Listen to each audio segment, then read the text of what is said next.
सहनावतु सहनौ भुनक्तु सह वीर्यं करवावहै तेजस्विनावधीतमस्तु मा विद्विषावहै।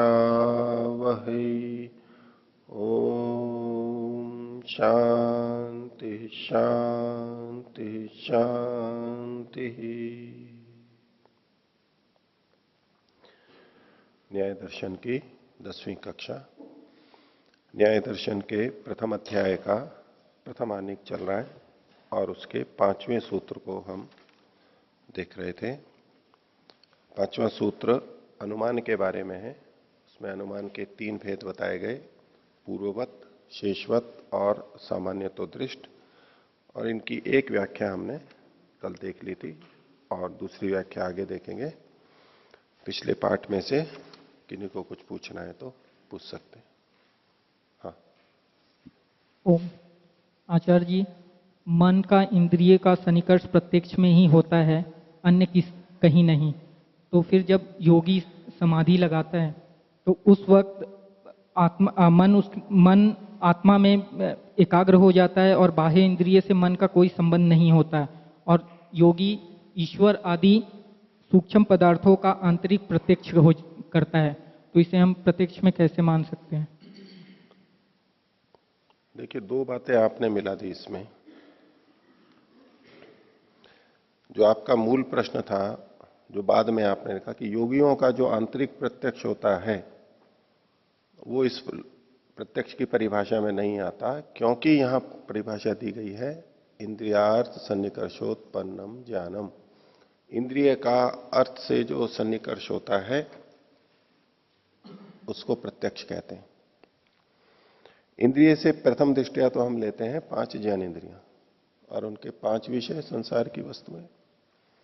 दूसरी बात, उन्होंने इंद्रिय शब्द से मन का भी ग्रहण कर लिया, भाष्यकार ने बता दिया। तो जो मन के द्वारा प्रत्यक्ष होते हैं, मन का विषयों के साथ में जो सन्निकर्ष होता है वो भी प्रत्यक्ष कहलाएगा। तो संसार की बाह्य वस्तुएं जिनका हम ज्ञानेंद्रियों से ज्ञान करते हैं वो प्रत्यक्ष के अंतर्गत आ गया, और जिनका ज्ञान बिना बाह्य ज्ञानेंद्रियों के केवल मन से करते हैं उनका भी ज्ञान प्रत्यक्ष में कहलाएगा। जैसे कि इन्होंने सुख दुख का अनुभव, सुख दुख का ज्ञान है, भावनाओं का ज्ञान है, ईर्ष्या द्वेष लोभ मोह क्रोध दया प्रेम वात्सल्य श्रद्धा इत्यादि, इन सब का जो हमारे को ज्ञान होता है वो भी प्रत्यक्ष में आएगा। ये विषय हो गए। और मन के द्वारा, मन एक इंद्रिय है, तो इंद्रिय और अर्थ का सन्निकर्ष यहां पर भी हो गया। इसके अलावा संप्रज्ञात समाधि में योगियों का जो भी प्रत्यक्ष होता है वो सारा का सारा भी इस प्रत्यक्ष में आएगा। संप्रज्ञात समाधि में जो होता है उसमें सूक्ष्म भूतों का प्रत्यक्ष, सूक्ष्म इंद्रियों का प्रत्यक्ष, यानी 5 ज्ञानेंद्रियां, 5 कर्मेंद्रियां और मन, अहंकार और बुद्धि, ये सब, और सत्वरस्तम, प्रकृति का जो ये सारा भाग है, यानी स्थूल महाभूत को छोड़ करके बाकी जितना सारा है उनका प्रत्यक्ष आंतरिक होगा मन के द्वारा संप्रज्ञात समाधि में। बाहर ज्ञानेंद्रियों के द्वारा जो हम प्रत्यक्ष करते हैं वो महाभूत और 5 भौतिक चीजों का करते हैं, भूतों से जो निर्मित है, ज्ञानेंद्रियों से हम उनका ग्रहण करते हैं। और महाभूतों को छोड़ करके बाकी जो है पीछे मूल प्रकृति तक जो जड़ पदार्थ हैं उनका प्रत्यक्ष मानसिक होगा संप्रज्ञात समाधि में। तो वहां भी मन का इन विषयों के साथ सन्निकर्ष हो रहा है, यानी मन इंद्रिय का उनके साथ में सन्निकर्ष हो रहा है, तो उसको प्रत्यक्ष कहेंगे। ठीक है, यहां तक हो गया। अब केवल एक चीज बचती है कि योगी को जब परमात्मा का प्रत्यक्ष होता है उसको हम प्रत्यक्ष में लें या ना लें। क्योंकि परमात्मा का प्रत्यक्ष किसी इंद्रिय से नहीं होता है। जीवात्मा का प्रत्यक्ष भी मन के माध्यम से होता है संप्रज्ञात समाधि में। प्रकृति तक का तो सारा आपको जड़ पदार्थों का कहा ही, आत्मा का प्रत्यक्ष भी संप्रज्ञात समाधि में ही होता है। उस समय तक मन में वृत्ति रहती है, मन एकाग्र भूमि में रहता है। तो आत्मा का प्रत्यक्ष मन के माध्यम से होता है। आत्मा को आत्मा का प्रत्यक्ष यानी हमें स्वयं अपना प्रत्यक्ष मन के माध्यम से होता है। बिना मन के हम अपना भी प्रत्यक्ष नहीं कर सकते, क्योंकि आत्मा कुछ भी जानता है तो वो साधनों से ही जानता है, और यहां मन ये एक साधन है जिसके द्वारा हमें उसका आत्मा का बोध होता है। अब बात रही परमात्मा के प्रत्यक्ष की। परमात्मा का प्रत्यक्ष असंप्रज्ञात समाधि में होता है, जिसमें चित्त यानी मन की वृत्तियां रुक जाती हैं, निरुद्ध अवस्था होती है। तो जब मन में कोई वृत्ति ही नहीं है, ज्ञानात्मक वृत्ति ही नहीं है, तो मन के माध्यम से परमात्मा को नहीं जाना जा रहा है। यदि परमात्मा को भी मन के माध्यम से ही जाना जा रहा होता तो मन में वृत्ति माननी पड़ती, लेकिन मन में वृत्ति होती नहीं है, असंप्रज्ञात समाधि में निरुद्ध है। इसका मतलब क्या हुआ कि असंप्रज्ञात समाधि में परमात्मा का साक्षात्कार बिना मन के होता है। मन तो निरुद्ध रहता है, रुका हुआ रहता है। अब इस प्रत्यक्ष को, परमात्मा के प्रत्यक्ष को हम इस परिभाषा में नहीं ले सकते, क्योंकि वो इंद्रियार्थ सन्निकर्ष जन्य नहीं है, क्योंकि इंद्रिय कोई है नहीं वहां पर। अर्थ है वहां पर परमात्मा, यानी प्रमेय, प्रमेय है परमात्मा, प्रमाता है आत्मा। प्रमिति ज्ञान तो हो ही रहा है, लेकिन प्रमाण क्या है, किसके द्वारा जाना जा रहा है, साधन कौन है वहां पर। यदि हम उसको प्रत्यक्ष मानते हैं तो प्रत्यक्ष प्रमाण में इंद्रिय और अर्थ का सन्निकर्ष वहां पर नहीं हो रहा है, इसलिए उसको हम ग्रहण नहीं कर सकते। यहां ये प्रश्न आता है। अब ऐसे में दो बातें, दो तरह से उत्तर देते हैं। कुछ तो ये मानते हैं कि परमात्मा का प्रत्यक्ष भी मन के माध्यम से ही होता है, परमात्मा का प्रत्यक्ष भी मन से ही होता है, और जब मन से मान लेंगे तो मन तो एक इंद्रिय है ही, इसलिए जितने भी प्रत्यक्ष होते हैं उन सब पर यह परिभाषा घट जाती है। इंद्रियार्थ सन्निकर्षोत्पन्नम ज्ञानम, योगियों के आंतरिक प्रत्यक्ष में भी यह परिभाषा घट जाएगी। आपने जो शुरुआत की थी, मन और इंद्रियों का सन्निकर्ष अन्य प्रमाणों में नहीं होता है, मन और इंद्रियों का सन्निकर्ष, उसका इस विषय से कोई लेना देना नहीं है, वो एक अलग प्रश्न हो सकता है।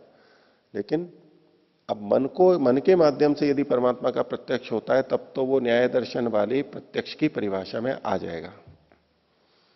लेकिन जिस पक्ष में यह माना जाता है कि परमात्मा का प्रत्यक्ष मन से नहीं हो रहा है, तो यहां पर कोई साधन नहीं है। तो इन चीजों के लिए इस प्रत्यक्ष के लक्षण में भिन्नता करनी पड़ेगी। ये प्रत्यक्ष लक्षण वहां काम नहीं करेगा। न्याय और वैशेषिक स्थूल स्तर पे बात करते हैं, स्थूल चीजों के लिए, तो उस पे तो ये पूरा पूरा घट जाता है। इसीलिए जब सांख्य दर्शन में लक्षण किया गया प्रत्यक्ष का, तो उन्होंने ये प्रत्यक्ष नहीं किया, ये लक्षण नहीं किया। उन्होंने कहा यत संबंध सिद्धम तदाकारोल्लेखी विज्ञानम तत्प्रत्यक्षम। यत संबंध सिद्धम, जो दो वस्तुओं के संबंध से सिद्ध हो रहा है, बस। इंद्रिय और अर्थ का सन्निकर्ष हो, ये नहीं कहा। सन्निकर्ष का मतलब संबंध। यत संबंध सिद्धम, जो संबंध से, सन्निकर्ष से उत्पन्न होता है, बस उसे प्रत्यक्ष कहते हैं। तदाकारोल्लेखी, उस वस्तु के स्वरूप को बता देने वाला ज्ञान, जो ज्ञान संबंध से सिद्ध होता है और उस वस्तु के स्वरूप को बता देने वाला होता है, उसको प्रत्यक्ष कहते हैं। यहां पर यह प्रश्न उठाया था कि यह लक्षण आपने अलग से क्यों किया, न्याय दर्शन में और इनमें दूसरे दर्शनों में लक्षण क्या ही रखा है। तो उन्होंने कहा योगी नाम अबाह्य प्रत्यक्षत्वात्, आगे के सूत्र हैं। योगियों का अबाह्य प्रत्यक्ष होता है, उसको भी हम गृहीत करना चाहते थे, इसलिए यह लक्षण किया यत संबंध सिद्धम।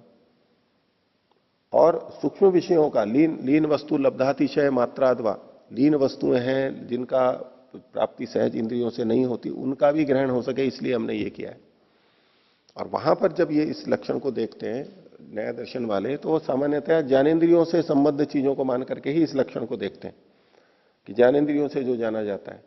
अब जो अंदर जाना जा रहा है आंतरिक प्रत्यक्ष, उसके लिए उन्होंने लक्षण दे दिया यत संबंध सिद्धम। यद्यपि आंतरिक प्रत्यक्ष भी इस लक्षण में हम ले सकते हैं, जब हम इंद्रिय मन को भी इंद्रिय मान लेते हैं तो ये वहां पर आ सकता है। लेकिन वहां जो उन्होंने विवेचना की है वो मुख्य रूप से इस ज्ञानेन्द्रियों से जो ज्ञान होता है उतने तक इस परिभाषा को सीमित रख के कहा है कि आंतरिक प्रत्यक्ष भी होगा और खासतौर से परमात्मा के लिए वो आ जाएगा। तो ऐसे में इस लक्षण से भिन्न हमें लक्षण करना पड़ेगा। तो संक्षेप से फिर बोलता हूं कि प्रश्न ये उठा कि जो योगी लोग परमात्मा का प्रत्यक्ष करते हैं वो तो इंद्रियार्थ सन्निकर्षजन्य नहीं होता, तो या तो उसको कहें कि ये प्रत्यक्ष नहीं है इस लक्षण के आधार पर, अथवा तो इस लक्षण में दोष आ रहा है। तो ये उत्तर आएगा, पहला उत्तर कि परमात्मा का प्रत्यक्ष भी मन से होता है और मन चूंकि इंद्रिय है इसलिए इस लक्षण में कोई दोष नहीं है, और परमात्मा का प्रत्यक्ष भी, परमात्मा का ज्ञान भी वो प्रत्यक्ष ही कहलाएगा। एक उत्तर तो ये जो न्याय दर्शन के स्तर पे बात करते हैं या न्याय दर्शन पढ़ाने वाले भी कुछ लोग जो मन से या परमात्मा का प्रत्यक्ष मानते हैं वो ये उत्तर देते हैं। लेकिन दूसरा है कि जब मन के द्वारा परमात्मा का ज्ञान नहीं होता है, आत्मा ही सीधा परमात्मा का ज्ञान करता है, परमात्मा अपना स्वरूप आत्मा को जना देता है, ये जब हम बात करते हैं तब ये लक्षण वहां पर नहीं घटेगा। तब चूंकि ये इसका विषय नहीं है न्याय दर्शन का परमात्मा का प्रत्यक्ष, इसलिए इन्होंने अपना लक्षण परमात्मा परक नहीं दिया। परमात्मा परक लक्षण सांख्य दर्शनकार, योग दर्शनकार जो परमात्मा के प्रत्यक्ष की बात करते हैं वहां का लक्षण वहां घटेगा। दूसरा उत्तर ये है। ठीक है, इसमें एक बात और भी देखते हैं कि जब आत्मा को कुछ भी ज्ञान करने के लिए माध्यम की आवश्यकता होती है, आत्मा कुछ भी ज्ञान करता है तो उसको माध्यम की, उपकरणों की, करणों की आवश्यकता होती है। जैसे हम बाहर देखते हैं तो यदि हमारी ज्ञानेंद्रियां ना हो तो हम बाहर देख सुन चख नहीं सकते, आत्मा की सामर्थ्य नहीं है ये। आत्मा शब्द स्पर्श रूप रस गंध को जान सकता है, बोध करता है, हमें बोध होता है कि ये रस है, ये गंध है, ये रूप है, लेकिन बिना साधनों के हम नहीं जान सकते। ये आत्मा की अक्षमता है, अयोग्यता है। जान तो सकता है लेकिन साधनों से जानता है। तो जब बाहर की चीजों को भी साधनों से जानता है तो अंदर की चीजों को भी तो साधनों से ही जानता होगा। आगे एक प्रसंग आएगा जिसमें कि मन को मानने की आवश्यकता क्या है। सीधा ये मान लें कि विषय है, इंद्रियां हैं और आत्मा है, बीच में मन को मानने की क्या आवश्यकता है। जब मन का परीक्षा चलेगी कि मन है भी या नहीं है, माने एक इंद्रिय अंदर माने या ना माने, क्यों माने, तो उसमें ये बात आती है। और उसमें उन्होंने जो सारी चर्चा के बाद में उत्तर दिया वो ये कि आत्मा बिना साधनों के नहीं जान सकता। तो जो आंतरिक विषय हैं उनको बिना साधनों के कैसे जानेगा। तो एक साधन को मानने की आवश्यकता है, वो है मन। और पूर्व पक्षी ने यह भी कहा है कि अगर आप मन को मानते हो तो मन को ही आत्मा मान लो, आत्मा से, मन से भिन्न आत्मा को भी मानने की क्या आवश्यकता है। तो कहा नहीं, आत्मा तो जाता है, मन तो जड़ है, लेकिन आत्मा को साधन की आवश्यकता है। तो आंतरिक जो भी ज्ञान होता है वो भी बिना साधनों के नहीं होता, इसलिए वहां साधन की आवश्यकता है। आत्मा स्वयं भी स्वयं को जानेगा तो भी उसको साधन की आवश्यकता है, वो स्वयं स्वयं को भी नहीं जान सकता बिना साधन के। अब जब सब जगह साधनों की आवश्यकता है तो अब बात आएगी कि परमात्मा का ज्ञान भी बिना साधन के नहीं होना चाहिए। जब सब जगह आप ये बात घटा रहे हो तो परमात्मा का साक्षात्कार, परमात्मा का प्रत्यक्ष भी साधन से ही होना चाहिए, और साधन आत्मा से अतिरिक्त कुछ होना चाहिए, और वो सबसे निकट का तो मन या बुद्धि यही है। पर वहां जो मना करते हैं कि नहीं, परमात्मा को जानने के लिए साधन की आवश्यकता नहीं है, तो उसके लिए दो तरह से उत्तर देते हैं। दोनों से उत्तर देते हैं उसका। पहली बात तो यह है कि साधनों की आवश्यकता हमें तब पड़ती है जब हम बाहर की चीजों को जानते हैं, दूसरी चीजों को जानते हैं, जो हमारे से दूर है, तो हमारे को साधन की जरूरत पड़ती है। लेकिन परमात्मा तो आत्मा के अंदर ही है, उसके लिए साधन की आवश्यकता नहीं पड़ती। वो तो अंदर ही है। दूर की चीज हो तो साधनों की आवश्यकता पड़ती है, परमात्मा के लिए साधनों की आवश्यकता नहीं होती। तो इसलिए बिना साधनों के जान लेते हैं। दूसरी बात इससे जुड़ी हुई, इसके अंदर एक व्यभिचार दोष दिखाया जा सकता है कि आत्मा जब आत्मा को स्वयं को जानता है तब भी तो कोई दूरी नहीं होती है। बाहर की चीजों को जानता है तो साधन की, मन की आवश्यकता है, लेकिन आत्मा स्वयं स्वयं को जानता है तो वो भी तो दूरी तो है नहीं, वो तो खुद ही है, फिर मन की आवश्यकता क्यों है? ठीक है, तो उसको भी वो साधनों की आवश्यकता है, तो परमात्मा को क्यों नहीं है? कि परमात्मा हमें जनाता है, परमात्मा ही साधन बनता है, परमात्मा ही जब हमारे को अपना स्वरूप दिखाता है तब हम उसको जान पाते हैं। अन्य वस्तुओं विषयों को तो हम अपनी इच्छा से जानते हैं, मेरे को ये जानना है हम ये जान लेते हैं, इसको छूना है उसको छू लेते हैं, इसको खाना है उसको खा लेते हैं, न हम करते हैं। संप्रज्ञात समाधि में भी जो अंदर हम जानते हैं वो हम खुद जानते हैं, इस पे संयम करेंगे, धारणा ध्यान समाधि, इसको जानेंगे, मूल प्रकृति को जानेंगे, आत्मा को जानेंगे, मन को जानेंगे, इत्यादि को जानेंगे, तन मात्राओं को जानेंगे, ये हम जानते हैं। लेकिन हम परमात्मा को अपने प्रयास से नहीं जान सकते। जैसे संसार की अन्य वस्तुओं को हम प्राप्त कर लेते हैं, ऐसे परमात्मा को हम नहीं प्राप्त कर सकते। परमात्मा हमारे को प्राप्त करवाता है अपने आप को, हम नहीं कर सकते, वो हमें अपने आप को प्राप्त करवाता है, हमें उपलब्ध करवाता है, वो अपना स्वरूप हमारे को दिखाता है, वो दिखाता है तब हम देख पाते हैं। हम अपने आप नहीं देख सकते, किसी साधन से नहीं देख सकते और नहीं देख सकते, हमारी सामर्थ्य नहीं है। यमेव एष वृणुते तेन लभ्य तस्यैष आत्मा विवृणुते तनु स्वाम। परमात्मा जिसका वर्णन कर लेता है उसके सामने वो अपने स्वरूप को प्रकट कर देता है, हम नहीं जान सकते, हमारी सामर्थ्य नहीं है। तो दूसरे शब्दों में उदाहरण, लौकिक उदाहरण दें कि बहुत छोटा बच्चा हो, वो घुटनों के बल चल रहा है, हाथ पैर से चल रहा है, चलते चलते वो माता पिता की गोद में आना चाहता है। वो चलते चलते आएगा तो ज्यादा से ज्यादा क्या करता है, वो पास तक आएगा, वो माता पिता की छाती से तो लग नहीं सकता, चढ़ ही नहीं सकता, उसकी सामर्थ्य नहीं है। वो आ जाएगा, आ करके और कुछ नहीं तो कपड़े वपड़े पकड़ के थोड़ा ऊपर आ जाएगा, ऊपर मुंह उठा के देखने लगेगा। वो माता पिता की छाती पे तो चढ़ करके आ नहीं सकता है, उसकी सामर्थ्य ही नहीं है बच्चे की। हाँ, अपनी लालसा लेकर के आ गया कि मेरे को गोदी में ले। अब कौन गोदी में लेगा? माता पिता उसको उठाएंगे तब वो गोदी में आएगा, बच्चा तो आ ही नहीं सकता है, उसकी सामर्थ्य ही नहीं है। ऐसे ही हम अपनी कामना लेकर के, अपने को साधना करके, पवित्र करके परमात्मा की प्राप्ति करनी है, बस हम उसके पास तक पहुंचते हैं, हम उसको पा नहीं सकते कभी भी। वो जब अपने को हमें दिखाता है, अपने स्वरूप को, अपना आनंद देता है, ज्ञान देता है, तब हम प्राप्त कर सकते हैं। माता पिता जब बच्चे को अपनी छाती पे लगाएंगे तब वो बच्चा छाती से लग सकता है, अपने आप नहीं लग सकता, उसकी सामर्थ्य ही नहीं है। ऐसे ही परमात्मा भी। तो जो साधन की आवश्यकता पड़ती है तब कब? जब हम जानना चाहते हैं, जब हम किसी चीज को जानना चाहते हैं तब साधनों की आवश्यकता पड़ती है। परमात्मा के साक्षात्कार में तो परमात्मा ही हमें स्वयं अपने को जनाता है, हमारे को तो साधन की जरूरत ही नहीं, हमें तो करना ही नहीं है वहां पर, हमें तो बस शुद्ध होकर के बैठ जाना है। जब पवित्र हो गए, वृत्ति निरोध कर लिया हमने, यहां तक हमारा कार्य क्षेत्र है, उसके आगे का जो क्षेत्र है वो परमात्मा का है, वो अपने आप करेगा। अब हमारे लिए वहां करने को कुछ भी नहीं है। इसलिए कई जने कहते हैं कि भाई ईश्वर साक्षात्कार की बात आती है तो बोले योग दर्शन में ईश्वर साक्षात्कार कहां लिखा हुआ है? कहां लिखा हुआ है? एक जगह श्लोक में आता है, स्वाध्याय योग संपत्त्या परमात्मा प्रकाशते, वो एक जगह लिखा है। एक दो जगह और थोड़ा मुक्ति का है, लेकिन असंप्रज्ञात समाधि या और किसी में कि भाई परमात्मा को प्राप्त किया जाता है, बोले परमात्मा को तो साधन बनाया गया है वहां पर।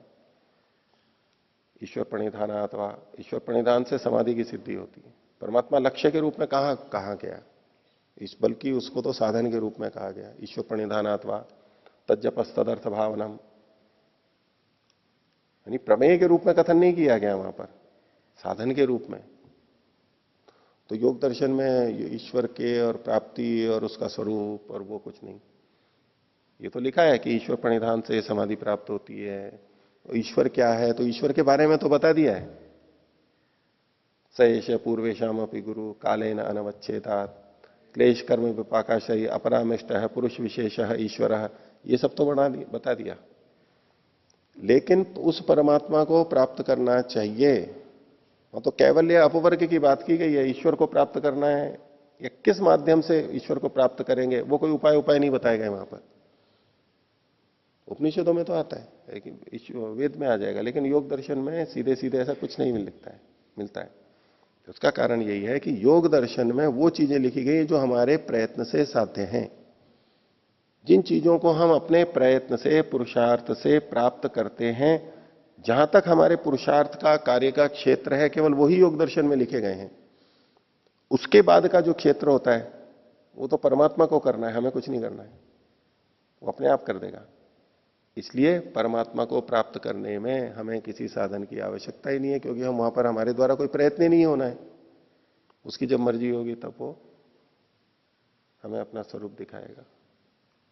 कई जने प्रश्न करते हैं, परमात्मा यदि सर्वव्यापक है और सब जगह उसका आनंद और ज्ञान है, हमारे अंदर भी है, तो अभी क्यों नहीं हमें उसका आनंद अनुभूत हो जाता है? ये हमारे अंदर भी है। अब कहीं अग्नि हो और अग्नि में हम प्रवेश करें तो अग्नि की उष्णता तो हमारे को लगी जाएगी ना।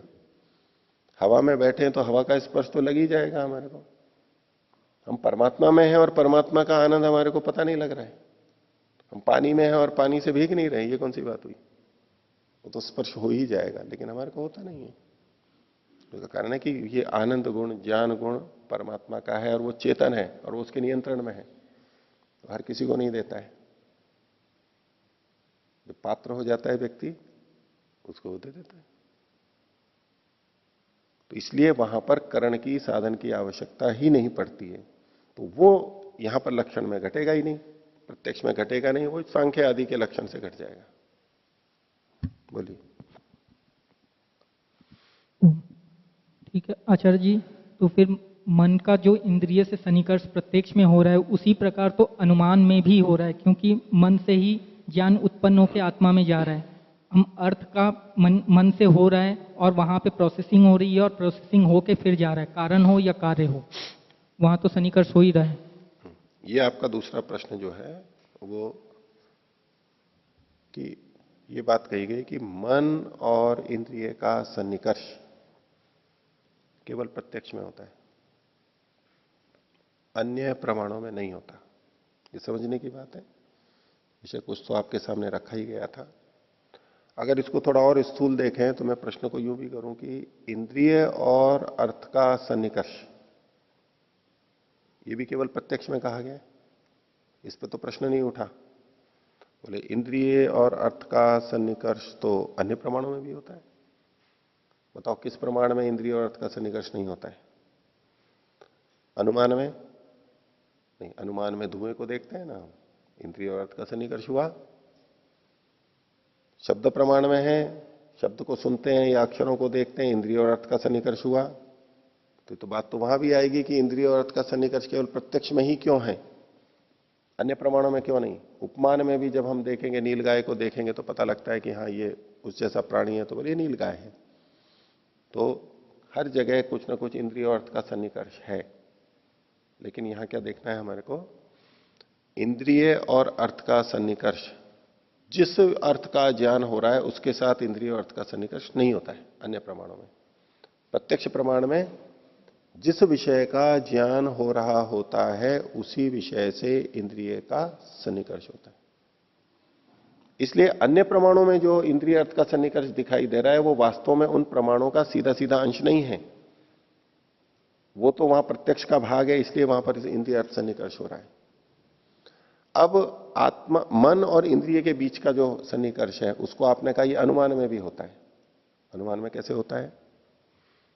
हमने धुएं को देखा, इंद्रिय और अर्थ का सन्निकर्ष हुआ, तो धुएं को देख के धुएं का ज्ञान हुआ, ये अनुमान है ही नहीं। अब नेत्रों से हमने धुएं को देखा, धुएं का ज्ञान इंद्रिय तक और इंद्रिय से मन तक पहुंचा, तो इंद्रिय से मन तक जो चीज पहुंची है वो क्या पहुंची है? धुएं का ज्ञान ही पहुंचा है ना। धुएं का ज्ञान ही पहुंचा ना। और धुएं का ज्ञान तो अनुमान है नहीं, धुएं का ज्ञान तो अनुमान नहीं है। अनुमान क्या है? अग्नि का ज्ञान। अग्नि का जो हमारे को ज्ञान हुआ वो कब हुआ? नहीं, धुआं देख के तो हुआ। उस प्रक्रिया को देखो, धुएं को हमने आंख से देखा, अभी तक अग्नि का ज्ञान नहीं हुआ है हमारे को। ये तो ठीक है कि धुएं को देखते ही अग्नि का ज्ञान हो जाता है, ऐसा हम तत्काल अनुभव होता है, लेकिन प्रक्रिया में क्या होगा? पहले धुएं के साथ नेत्र इंद्रिय का सन्निकर्ष होगा, फिर इंद्रिय से वो सूचना मन तक जाएगी। जब इंद्रिय से मन तक गई है, उस बीच में भी अग्नि का ज्ञान नहीं हुआ है, अग्नि कहीं नहीं आई है। अब मन पर जब पहुंच गया, अब यहां पर अग्नि आएगी। क्यों? क्योंकि हमने पहले धुएं और अग्नि का संबंध, लिंग लिंगी संबंध देख रखा है, उसकी स्मृति आएगी। धुएं का ज्ञान जब मन में पहुंचा तो वो पिछली स्मृति आएगी कि धुआं है तो मतलब उसके साथ अग्नि का संबंध है। तो ये अग्नि का ज्ञान जो कि अनुमान का ज्ञान है, वो कहां से शुरू हुआ? मन से। मन और इंद्रिय के बीच में अग्नि नहीं आई थी अभी तक, और अब उस मन से आत्मा को भी बोध हो गया। आत्मा को बोध करा दिया कि यहां पर अग्नि है, प्रमाता आत्मा है, और अग्नि का ज्ञान हुआ। प्रमिति क्या है? अनुमान की प्रमिति क्या है? अग्नि। यहां पर अग्नि है, यहां धुआं है, ये अनुमान की प्रमिति नहीं है, अनुमान का ज्ञान नहीं है ये। तो अब इस दृष्टि से आप देखिए कि अनुमान प्रमाण में मन और इंद्रिय का सन्निकर्ष नहीं होता है। जिस वस्तु का ज्ञान हुआ था, उस वस्तु से संबंधित मन और इंद्रिय के बीच में कोई क्रिया नहीं हुई है। अर्थ और इंद्रिय के बीच में धुएं से संबंधित क्रिया, इंद्रिय और मन से संबंधित धुएं से संबंधित सूचना का आदान प्रदान, लेकिन अग्नि अभी भी नहीं आया है। अब मन में जाने पे मन और आत्मा के बीच में जो हो रहा है, यहां पर होने से अग्नि का ज्ञान होता है। इसलिए अनुमान प्रमाण में मन और इंद्रिय का सन्निकर्ष नहीं होता। मन और इंद्रियों का सन्निकर्ष प्रत्यक्ष में ही होता है। जैसे हमने वृक्ष को देखा, पहले इंद्रिय का अर्थ से सन्निकर्ष हुआ, अब इंद्रिय से मन तक भी जो चीज संवेदना गई वो इसी वृक्ष के बारे में गई है, जिस वृक्ष का ज्ञान होगा, और मन के बाद में आत्मा तक पहुंची, उसी वृक्ष का ज्ञान होगा। तो जिसका ज्ञान होगा उसी की सूचना प्रत्यक्ष में मन और इंद्रिय के बीच में गई है। इसलिए मन और इंद्रिय का सन्निकर्ष प्रत्यक्ष में तो माना जाएगा, लेकिन अनुमान में नहीं माना जाएगा। यही बात आप शब्द प्रमाण के लिए लीजिए। शब्द प्रमाण में हमने कोई शब्द सुना या पढ़ा, तो पहले तो उस शब्द का इंद्रिय के साथ सन्निकर्ष होगा, नेत्र से, कान से, किसी से भी, स्पर्श से, ब्रेल लिपि हो तो। अब इंद्रिय से मन तक जो चीज गई है वो क्या गई है? अभी अर्थ नहीं निकला है उसका, अभी केवल वो शब्द ही गया है। इस आश्रम का नाम ऋषि उद्यान है, ये किसी ने बोला, वो कान में गए और वो इंद्रिय से मन तक पहुंचे। अभी तक अर्थ का बोध नहीं हुआ है, वो ध्वनि का संकेत केवल गया है। अब जब मन में पहुंच गए ये शब्द, ये वाक्य, तो चूंकि उसने उस भाषा को जान रखा है, इसका मतलब भी जानता है, आश्रम का मतलब भी जानता है, ऋषि उद्यान, ऋषि और उद्यान, उद्यान का मतलब जानता है, नाम है, ये सब शब्दों से वो परिचित है, यानी इस भाषा से परिचित है पहले से। तो जब ये शब्द वहां पहुंचेंगे मन में, तो इसका अर्थ निकल करके आ जाएगा, अर्थ का बोध होगा। जब वो शब्द कान तक आया था, तब तक अर्थ का बोध नहीं हुआ था, केवल शब्द शब्द थे। ये कह सकते हो कि कौन सा शब्द है, कैसा बोला गया है, जल्दी, धीरे, मोटा, पतला, ये सब आप शब्द के बारे में तो बोल सकते हैं, लेकिन शब्द प्रमाण शब्द नहीं होता है। शब्द से जो अर्थ निकल करके आता है, ज्ञान आता है, वो शब्द प्रमाण होता है। वो ज्ञान जो हो रहा है वो शब्द प्रमाण माना जाएगा। तो वो ज्ञान श्रोत्र तक आया नहीं है अभी तक, और श्रोत्र इंद्रिय से जब तक मन तक पहुंचा है, उस बीच में भी अभी अर्थ नहीं आया है। अब मन तक पहुंचने के बाद में हमने जिस भाषा को जान रखा है, उसके अनुसार वहां अर्थ निकल के आएगा, और वो आत्मा को होगा। तो वहां भी शब्द प्रमाण में भी आत्मा और मन का सन्निकर्ष ही होगा। मन और इंद्रिय का जो सन्निकर्ष है, उसमें जो चीज जा रही है वो उस वाक्य का अर्थ नहीं है, वो केवल वाक्य वाक्य है, शब्द शब्द है। इसलिए शब्द प्रमाण में भी मन और इंद्रियों का सन्निकर्ष नहीं माना गया है। ऐसा का ऐसा उपमान में भी होगा। जिस समय किसी व्यक्ति ने बताया, वन निवासी ने, कि नील गाय गाय के सदृश होती है। ये तो शब्द प्रमाण जैसा ही हो गया, उसने बोला, हमारे को अर्थ का बोध हुआ। ये इतने मात्र से उपमान पूरा नहीं हुआ है अभी। अब ये ज्ञान हो गया, शाब्दिक ज्ञान। अब जंगल में नील गाय को देखा। जिस समय नील गाय जैसे प्राणी, एक गाय जैसे प्राणी को देखा, तो उसकी लंबाई, चौड़ाई, ऊंचाई जो भी है वो हमने देखी, रंग रूप, वो भी अब इंद्रिया सन्निकर्ष से हुआ है। अभी तक ये नहीं पता लगा कि ये नील गाय है, केवल उसका रूप नेत्रों के माध्यम से आया और नेत्र इंद्रिय से मन तक पहुंचा। अभी तक भी ये नहीं पता लगा कि इसका नाम नील गाय है। मन तक वो सूचना पहुंची, ये रंग रूप आकार प्रकार वाला ये प्राणी है। जब वो सूचना मन तक पहुंची, तो पहले जो वनवासी ने उसको बताया था कि नील गाय गाय जैसी होती है, वो जो ज्ञान था वो उपस्थित होगा, और इधर ये प्राणी की सूचनाएं अंदर गई। अब जब ये दोनों मिलेंगे मन के स्तर पर, तब वो चीज आएगी कि अच्छा इसका नाम नील गाय है, ये आत्मा तक पहुंचेगी। तो उपमान में भी जो सन्निकर्ष होगा, जिस चीज का ज्ञान हो रहा है वो ज्ञान केवल आत्मा और मन के सन्निकर्ष पर होगा, पहले के दो सन्निकर्षों में वो नहीं है। तो इन प्रमाणों की अंदर की प्रक्रिया कैसे होती है, कब वो ज्ञान होता है, उसको आप देखिए सूक्ष्मता से। जो ये बात बताना चाहते हैं, तो हमें पता लगेगा कि प्रत्यक्ष किसी में क्या क्या सन्निकर्ष होता है और अन्य प्रमाणों में क्या क्या सन्निकर्ष होता है, किस स्तर पे वो ज्ञान हो रहा है और क्यों इनमें अंतर है, ये भाष्यकार बताना चाहते हैं। अच्छा, इस विषय में किसी को और पूछना है तो बोलिए। हाँ रमन जी।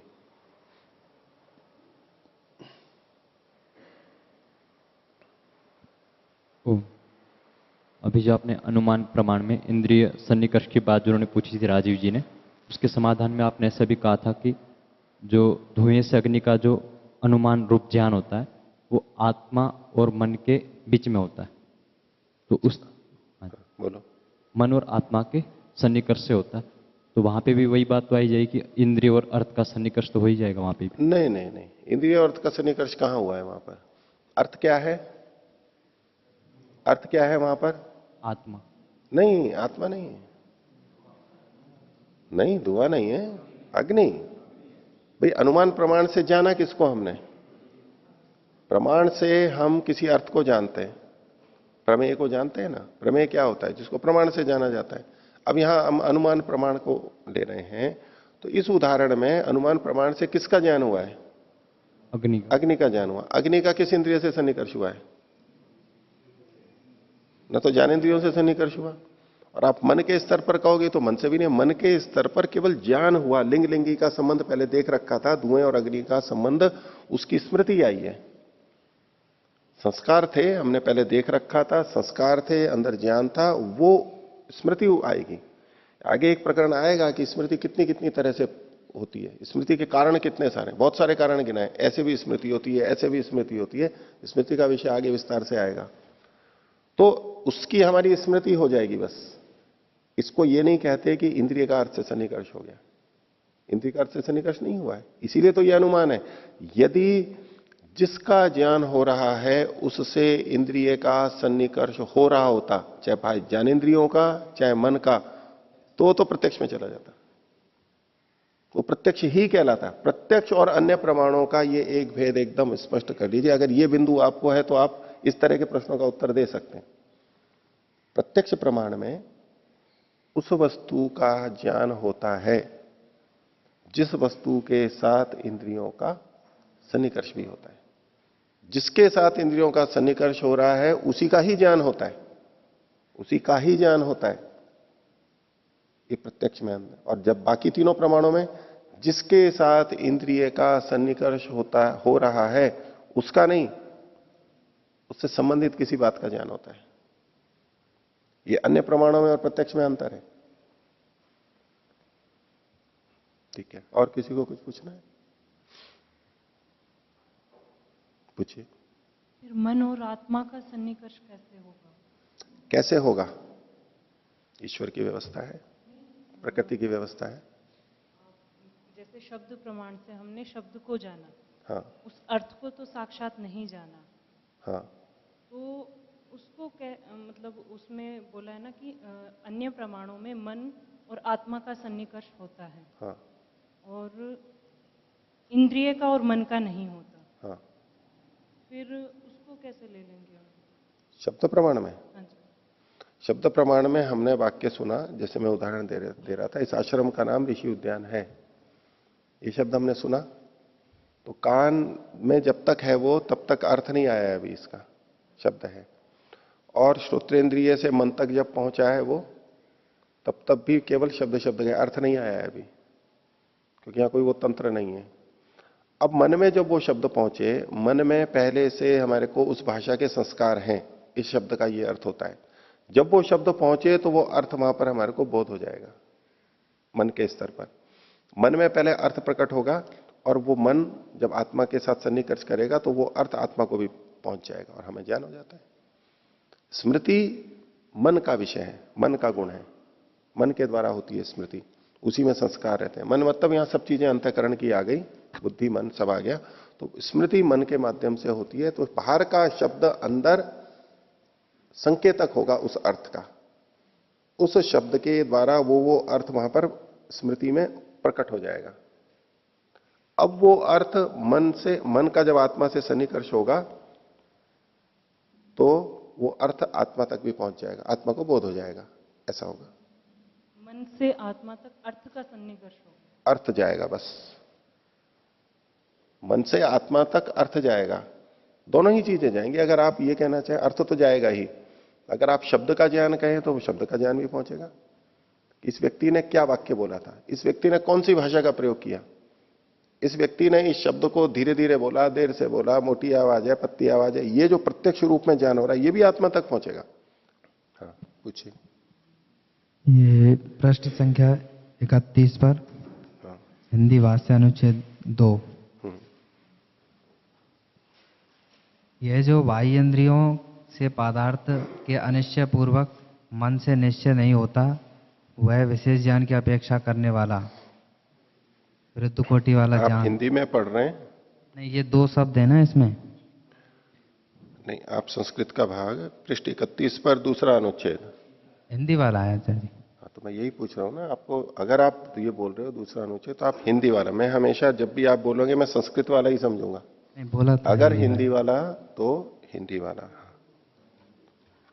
हाँ, इसमें ये जो लिखा है वो है विशेष ज्ञान की अपेक्षा करने वाला। नहीं देखो, हमेशा आप नए हो अभी, आपको पंक्ति और सब बताना पड़ेगा। 31वें पृष्ठ पर दूसरा अनुच्छेद, तीसरा अनुच्छेद। हाँ, इसमें कौन सी पंक्ति? पहली पंक्ति से। पहली पंक्ति बोलिए। ये जो बाह्य इंद्रियों से पदार्थ के अनिश्चय पूर्वक मन से निश्चय नहीं होता, वह विशेष ज्ञान की अपेक्षा करने वाला। ये जो लाइन है, विरुद्ध कोटि वाला ज्ञान संस्वरूप होता है, इसका मतलब विशेष। देखो, अपन यहां हिंदी का भाष्य नहीं पढ़ रहे हैं, हम क्या पढ़ रहे हैं? संस्कृत का भाष्य। ऊपर की चीज जो आपको समझ में नहीं आए उसको आप बोले कि ये चीज समझ में नहीं आई मेरे को, क्योंकि ये जो अर्थ लिख रहे हैं ये संस्कृत का ही लिख रहे हैं। ये जो अर्थ लिख रहे हैं ये संस्कृत का ही लिख रहे हैं। आप अगर हिंदी को पढ़ोगे, हिंदी में आपको इतने प्रश्न होंगे कई जगह, ये इन्होंने क्या लिखा, यहां इन्होंने क्या लिखा, उसका उत्तर यहां पर नहीं करेंगे। हाँ, आपको कोई बात संस्कृत वाली है उससे संबद्ध जोड़ते हुए कि जी ऊपर ये लिखा हुआ है, इसका इन्होंने ये अर्थ कैसे कर दिया, ऐसा आप पूछेंगे तो मैं उसका स्पष्टीकरण दूंगा कि हाँ ये ठीक लिखा है, नहीं है, ये करूंगा। आपको मूल से करना होगा, संस्कृत वाला जो भाग है उसको लेकर के। देखिए, आपने पूछा है तो मैं बोलता हूं।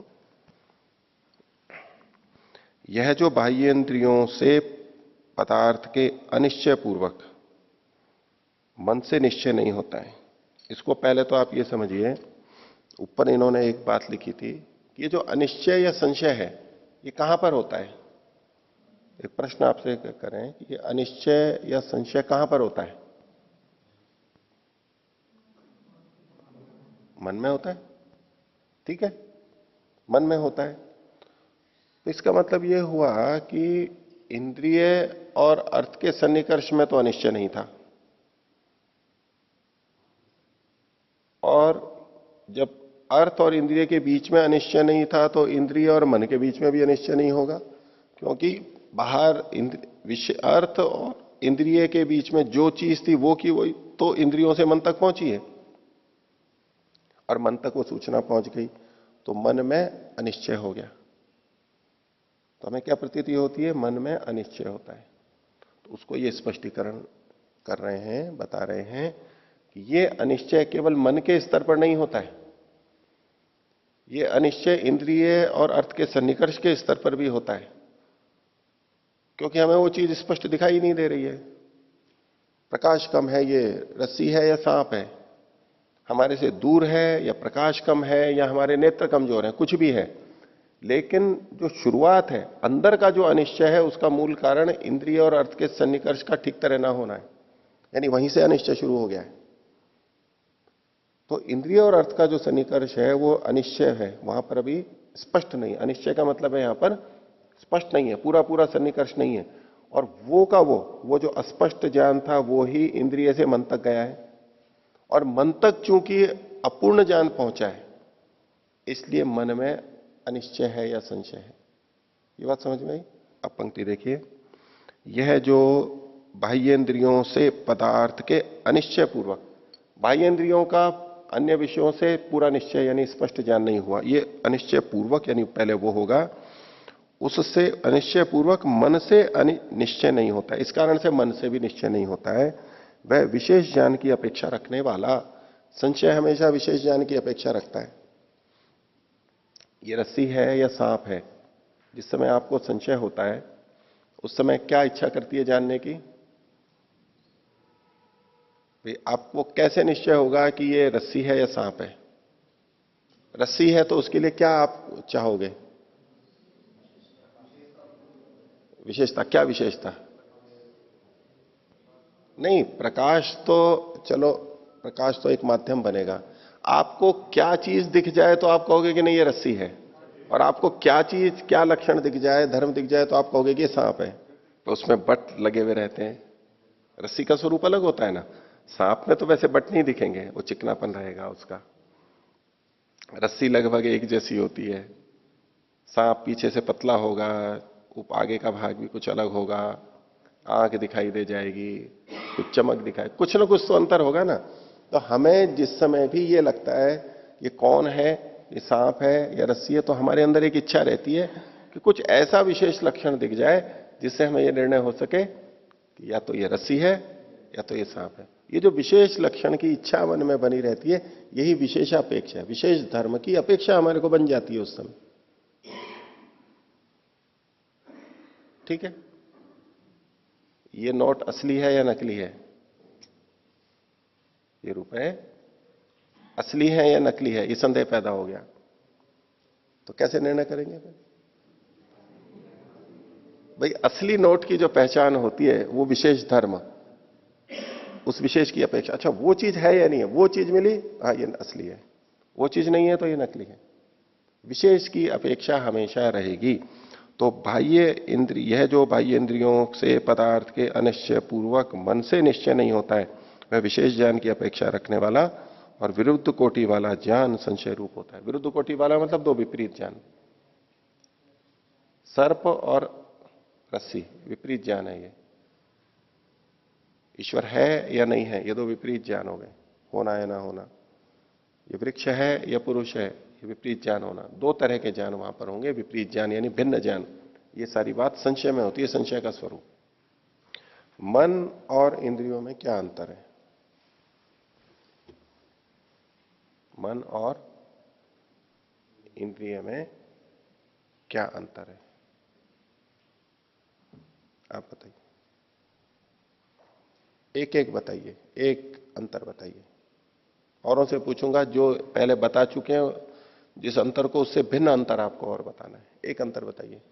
नमस्ते आचार्य जी। तो मन मतलब कि आंतरिक ज्ञानेंद्रियां हैं, और 5 इंद्रियां हैं जो ज्ञानेंद्रियां, जो बाह्य इंद्रियां। मन आंतरिक इंद्रिय है और जो ज्ञानेंद्रियां हैं वो बाह्य इंद्रियां हैं। ठीक है। और कालानंद जी, उनको दो। नहीं, सेवक राम जी।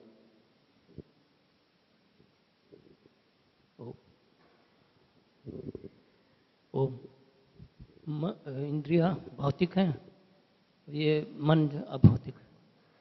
इंद्रियां भौतिक हैं और मन अभौतिक है। ठीक है। आगे दीजिए उनको, नीचे। हाँ जी, आप बताइए।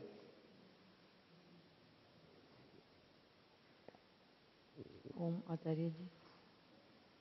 हाँ बोलिए, जोर से बोलिए, ठीक चल रहा है वो। मन आंतरिक।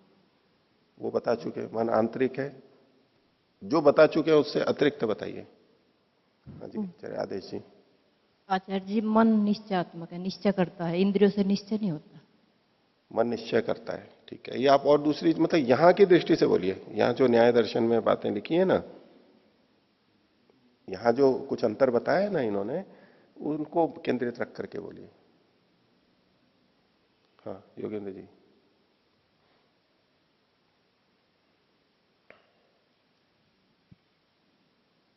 मन उभयेंद्रिय है, बाहर और अंदर का, और केवल जो 5 इंद्रियां ये केवल बाहर का ज्ञान कराते हैं। देखो उभय इंद्रिय तो ठीक बोला, लेकिन उभय इंद्रिय की जो आपने व्याख्या कर दी वो विचारने की बात है। फिर से बोलता हूं, आपने कहा कि मन उभय इंद्रिय है, अर्थात वो आंतरिक और बाह्य दोनों है, और ज्ञानेन्द्रियां है वो केवल बाह्य है। तो मन बाह्य इंद्रिय कैसे है? उभय का मतलब आप आंतरिक इंद्रिय और बाह्य इंद्रिय ये तो कैसे कर सकते हैं?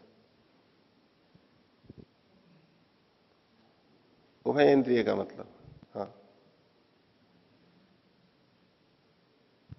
बोलिए, उभय इंद्रिय का मतलब क्या है? मन उभय इंद्रिय है। उभय का नहीं आचार्य, मैं दूसरा बता रहा था। हाँ बोलो राधे श्याम। आचार्य जी, उभयेंद्री मन जो है बाहर के विषयों का भी ज्ञान कराता है, आंतरिक विषयों का भी ज्ञान कराता है। तो इन्होंने कहा ना, इन्होंने अच्छा चलो बाह्य बाह्य विषयों का भी ज्ञान कराता है और आंतरिक विषयों का भी ज्ञान आंतरिक कराता विषयों का भी ज्ञान कराता है, ठीक है। चलो ठीक है, और आप बताओ क्या बताना है?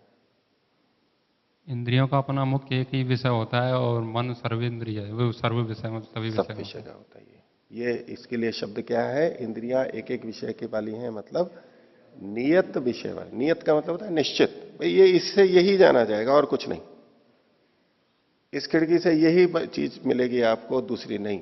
ऐसे कुछ जो नियत विषय होते हैं ऐसे। तो इंद्रियां नियत यानी निश्चित विषय वाली होती हैं, जबकि मन सब विषयों वाला होता है।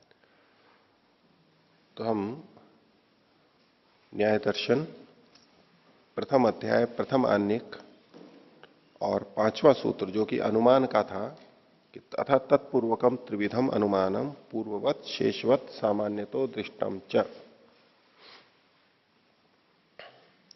इसमें पूर्ववत शेषवत और सामान्यतो दृष्ट की हमने एक व्याख्या पीछे देखी।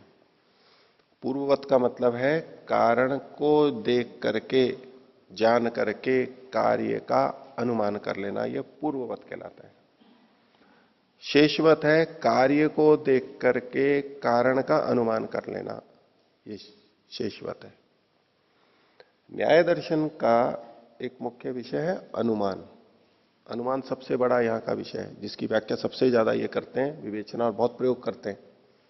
अनुमान इसके विषय, उसमें भी पंचावयव, ये कारण कार्य संबंध पर बना हुआ है। इसका आधार क्या है? कारण कार्य का संबंध, जिसको कि ये व्याप्ति के नाम से बोलते हैं। व्याप्ति संबंध दो में, कारण और कार्य में संबंध, कारण और कार्य, कारण और कार्य। इसलिए पूर्ववत शेषवत में कारण कार्य दोनों हैं, लेकिन कारण को देख करके जब कार्य का अनुमान करते हैं, कार्य को देख करके कारण का अनुमान करते हैं। इसका क्यों हो पाता है? क्योंकि कारण और कार्य में संबंध होता है। निश्चित कारण निश्चित कार्य, निश्चित कार्य निश्चित कारण, निश्चित कारण से निश्चित कार्य होगा। कोई कार्य है तो उसका कारण निश्चित होगा, इस कारण से यही बनेगा, दूध से दही बनेगा। किस किस से? पानी से दही नहीं बन सकता है, दूध से कपड़ा नहीं बन सकता है, धागे से कपड़ा बन सकता है, धागे से दही नहीं बन सकता है। तो ये कारण कार्य संबंध है। विज्ञान जगत भी सारा का सारा कारण कार्य पे बात करता है। इसके होने पे ये होता है, और वो नहीं है तो वो नहीं होगा। पूरा विज्ञान, विज्ञान के जो सूत्र हैं वो परस्पर कारण कार्य संबंध पे जुड़े हुए हैं। द्रव्य हो, गुण हो, क्रिया हो, कारण कार्य, कारण कार्य। जितना अच्छा कारण कार्य संबंध है पता है, उतना अच्छा वो परिकल्पना अनुमान कर पाते हैं, जान लेते हैं। ये होता है तो ये होगा, ये रोग है तो ये लक्षण आएंगे, ये लक्षण है तो ये कारण होगा, ये कीटाणु होगा, ये स्थिति होगी, जो भी है वो आपस में संबंध बने हुए रहते हैं और उसी से ज्ञान होता रहता है। तो विज्ञान में भी अनुमान का बहुत अधिक प्रयोग होता है, यही कारण कार्य के आधार पर। तो न्याय दर्शन में भी कारण कार्य एक महत्वपूर्ण बात है, उसी को यहां पर पूर्ववत और शेषवत के नाम से कहा। और तीसरा कहा सामान्य तो दृष्ट। सामान्य तो दृष्ट में सीधे सीधे कारण कार्य संबंध उस वस्तु से संबंधित नहीं पता होते। पूर्ववत और शेषवत में तो उसी कारण को उसी कार्य के साथ हम पहले देख चुके होते हैं, उसी कारण को उसी कार्य के साथ। धुएं और अग्नि को हमने पहले देखा है, यद्यपि ये धुआं अग्नि नया है, लेकिन धुएं और अग्नि को हमने पहले देखा है। पूर्ववत और शेषवत में जो सीधा सीधा संबंध हमने जिनका देखा है उनसे संबंधित हम अनुमान करते हैं। सामान्य तो दृष्ट में हमने सीधे सीधे उनको नहीं देखा है कभी भी,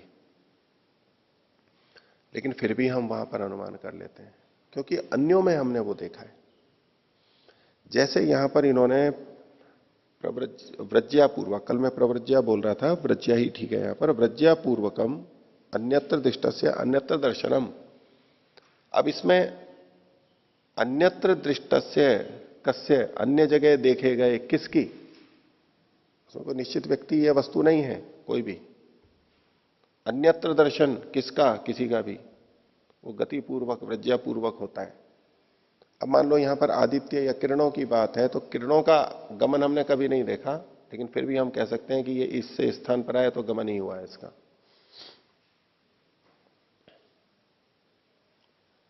सीधे सीधे गमन नहीं देखा है। अब चंद्रमा को ले लीजिए, चंद्रमा का गमन हमें दिखाई देता है क्या चलते हुए? जैसे हम किसी मनुष्य को चलता हुआ देखते हैं, रथ को, गाड़ी को चलता हुआ देखते हैं, गेंद को, पत्थर को जाता हुआ देखते हैं, इनको तो हम सीधा सीधा देखते हैं कि हाँ ये चल करके जा रहा है। लेकिन कुछ चीजें वो इतनी धीमी होती हैं कि हमें उसकी गति तो दिखाई नहीं देती, लेकिन कुछ देर बाद में जब वो दूसरी जगह रहती है तो हमें पता लगता है कि ये चल रहा है। तो उस वस्तु का चलना हमने कभी भी नहीं देखा, अन्य वस्तुओं का चलना देखा है, उसके आधार पर हम यहां भी ज्ञान करते हैं। सामान्य रूप से ये देखा जाता है, तो यहां पर भी ऐसा है। इस तरह से जब हम देखते हैं, इसको सामान्य तो दृष्ट कहते हैं। सामान्य रूप से देखा गया, विशेष रूप से नहीं देखा गया। उसी वस्तु, व्यक्ति, क्रिया, उस विशेष रूप से जो नहीं देखा गया है, तो पूर्ववत शेषवत में विशेष रूप से देखा जाता है, और सामान्य तो दृष्ट में विशेष रूप से नहीं देखा गया, सामान्य रूप से देखा गया है, और लेकिन उसके आधार पर भी हम निर्णय कर लेते हैं, ये सामान्य तो दृष्ट हुआ।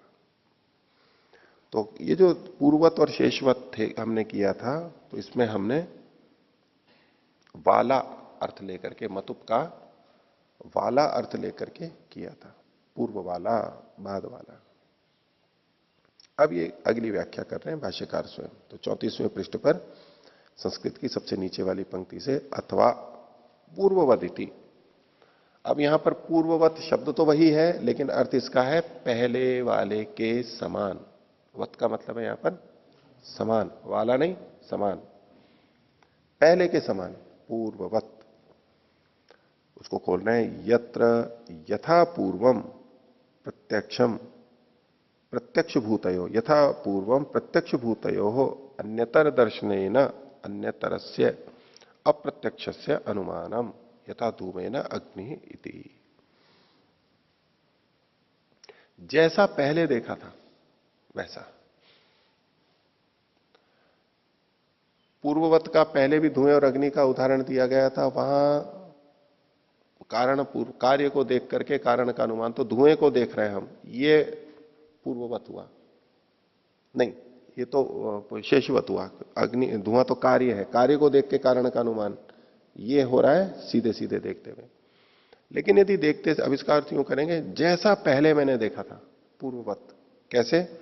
यथा पूर्वम प्रत्यक्ष भूतयो हो, जो पहले जिन दो चीजों का प्रत्यक्ष किया था, धुएं और अग्नि का, उनमें से अन्यतर दर्शने न, किसी एक के दर्शन से, अन्यतर से अप्रत्यक्ष से, दूसरा जो कि अप्रत्यक्ष है। पहले दोनों को देखा था, दोनों का प्रत्यक्ष था, अब उन दोनों में से किसी एक को देखा है, एक का प्रत्यक्ष हो रहा है, एक अप्रत्यक्ष है। तो उस प्रत्यक्ष के आधार पर अप्रत्यक्ष का ज्ञान कर लेना, क्योंकि पहले दोनों का प्रत्यक्ष हो चुका था। तो पहले के समान, जैसे पहले मैंने देखा था कि जहां धुआं होता है वहां अग्नि होती है, ऐसे ही यहां पर भी धुआं है तो यहां पर भी अग्नि होनी चाहिए। तो ये जो पहले वाले के समान है, जैसे पहले देखा था वैसा ही, वहां पहले देखा था तो धुआं था तो वहां भी अग्नि थी, यहां धुआं है तो इसका मतलब है यहां भी अग्नि होगी। ये जो हमने किया पहले के समान, ये अनुमान होगा पूर्ववत। तो प्रत्यक्ष भूतयोग, पहले जो दो चीज प्रत्यक्ष हुई थी उनमें से अन्यतर दर्शने ना, उनमें से किसी एक का अभिदर्शन करने से, प्रत्यक्ष होने से, अन्य तरह से उन दो में से किसी दूसरे का, कौन सा, जो कि अप्रत्यक्ष है, उसका अनुमान, ये पूर्ववत कहलाएगा। यथा धूमे न अग्नि रीति, जैसे धुएं से अग्नि का ज्ञान होता है। आगे शेषवत, शेषवन नाम परिशेष, शेषवत का मतलब है शेष जैसा। शेष शब्द को यहां पर इन्होंने खोल दिया परिशेष। शेष मतलब जो बचा है ना, परिशेष मतलब जो बिल्कुल अंत में कोई एक बचा है वो। शेषवत, उसको स्पष्टता के लिए परिशेष किया। अब ये परिशेष से कैसे अनुमान होता है, इसको यहां जो उदाहरण दिया गया इन्होंने समझाया है, उसको हम थोड़ा बाद में समझेंगे। वो वैशेषिक के आधार पर है, जिन्होंने वैशेषिक पढ़ रखा है वो, उनको तो आसानी से आ जाएगा, बाकी को मैं समझा दूंगा, कोशिश करता हूं। लेकिन पहले परिशेष को देखिए। मान लीजिए किसी कमरे में 5 व्यक्ति हैं और वहां कोई यंत्र रखा हुआ था, मोबाइल रखा हुआ था, वो वहां से चला गया, नहीं है, अब मिल नहीं रहा है। पहले कोई और आया नहीं उस कमरे में, ये 5 ही व्यक्ति हैं और वो मोबाइल वहां पर मिल नहीं रहा है, कहीं नहीं है। तो इन 5 में से ही किसी के पास में होगा, पक्का। लेकिन किसके पास में है, तो उसके लिए हमें 5 को देखना पड़ेगा, 5 को देखना पड़ेगा। 4 को देखा और 5 को नहीं भी देखा तो भी कैसे पता लग जाता है कि यही पर ही है। इसको कहते हैं शेष। अनुमान किया ना हमने, भी देखा थोड़ा ना है प्रत्यक्ष। एक टॉर्च चल नहीं रही है, टॉर्च चल नहीं रही है, तो उसमें क्या क्या कारण हो सकते हैं। बैटरी खराब हो गई हो, और बल्ब खराब हो गया हो, स्विच खराब हो गया हो, और है क्या, एक एक बोलो, इतनी बार हो जाता है फिर नहीं। 3 चीजें तो हो गई ना, बल्ब, स्विच और बैटरी, और क्या है, फिर वही सब जने बोल रहे हैं। आप बोलो अकेले। कार्बन बीच में आ जाता है, किसके बीच में, कार्बन बीच में आ गया, चौथा कारण। और आप बोलो। नहीं, वो नेत्र की बात नहीं है, टॉर्च चल नहीं रही है, ये केवल हमें देखना, चल नहीं रही है वो। 4 कारण है। बल्ब का हो गया ना, बल्ब फ्यूज हो गया है, वो दबाव ठीक नहीं है, तो चलो एक 5 कारण और ले लो। अब अगर कोई मैकेनिक या कोई उसको देखने वाला जो है कारीगर, वो देखेगा तो क्या करेगा, वो पहले एक एक करके देखेगा ना, एक एक करके देखेगा। अब उसको पता है कि ये 5 कारण है। अगर 4 कारण देख लिया और देखा कि यहां तो नहीं है, तो 5वें कारण को पक्का बता देगा ना, नहीं इसमें यही कमी है, बता देगा ना। जैसे गाड़ी ठीक करने जाते हैं, ये गाड़ी चल नहीं रही है, तो उसको पता है कि ये 3-4 कारण हो सकते हैं। ये देखेगा, वो देखेगा, वो देखेगा, तो लग गया कि ये तो नहीं है, तो पक्का कह देता कि नहीं अब यही कारण है। जानकार व्यक्ति, जानकार व्यक्ति, ठीक है।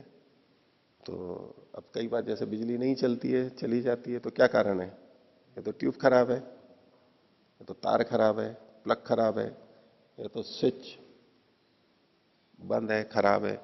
हमने देख लिया सब चीजें ठीक हैं, लेकिन फिर भी नहीं चल रहा है, तो पीछे से ही नहीं आ रही है लाइट। निश्चय हो जाता है ना। कैसे पता लगा हमारे को। परिशेष न्याय से। तो जो संभावनाएं थी, उन संभावनाओं में एक एक के हटाने से, एक एक के हटाने से, हटने पर भाई ये भी नहीं हो सकता, ये भी नहीं हो सकता। अब जो अंत में बचा है उसका भले ही हमने प्रत्यक्ष नहीं किया तो भी हम कह देते हैं कि यही कारण है, ये जो ज्ञान हो रहा है ये अनुमान से हो रहा है, क्योंकि प्रत्यक्ष तो है नहीं, इंद्रिया से निकट तो हुआ नहीं है। इस अनुमान को कहते हैं परिशेष न्याय से, या तो शेषवत, शेष के समान। हो गया। अब देखिए यहां जो इन्होंने उदाहरण दिया, पहले तो इसकी व्याख्या कर रहे हैं, परिभाषा। सच प्रसक्त प्रतिषेध है। प्रसक्त मतलब जो जो वहां पर संभावित हैं कारण, ये हो सकते हैं, उसके प्रतिषेध हो जाने पर ये भी नहीं, ये भी नहीं, ये भी नहीं। अन्यत्र अप्रसंगात, और दूसरी जगह पे हो नहीं सकता है। प्रसक्त तो थे 5 व्यक्ति उस कमरे में, उनमें से 4 का तो निषेध कर दिया। और अन्यत्र अप्रसंगात, और जो इस कमरे में आए ही नहीं, ऐसे जो मनुष्य हैं, बोले उनका तो प्रसंग ही नहीं था यहां पर, वो तो यहां आए ही नहीं है, वहां तो प्रसंग था ही नहीं, औरों की तो प्राप्ति थी ही नहीं। भाई हाँ, ये 5 थे, इनमें से हो सकते हैं, तो बाकी तो हट ही गए। और जो प्रसक्त थे उनमें से भी जो अंत में शेष बचता है उसमें ज्ञान हो जाता है कि ये वही है, इसी के कारण से है। उसको परिशेष न्याय कहते हैं, शेषवत न्याय कहते हैं। अब इसको समझा रहे हैं। सदनित्यम एवं आदिना द्रव्य गुण कर्मणाम अविशेषेण सामान्य विशेष समवायेभ्यो विभक्त शब्द से तस्मिन् द्रव्य गुण कर्म संशय न द्रव्यम एक द्रव्यत्वात्। इसको खोलते हैं, पहले धीरे धीरे समझिए। देखो, सदनित्यम इत्येवम आदिना, सत अनित्यम, ये एक संकेत किया गया। ये वैशेषिक दर्शन के एक सूत्र का प्रारंभ का भाग है।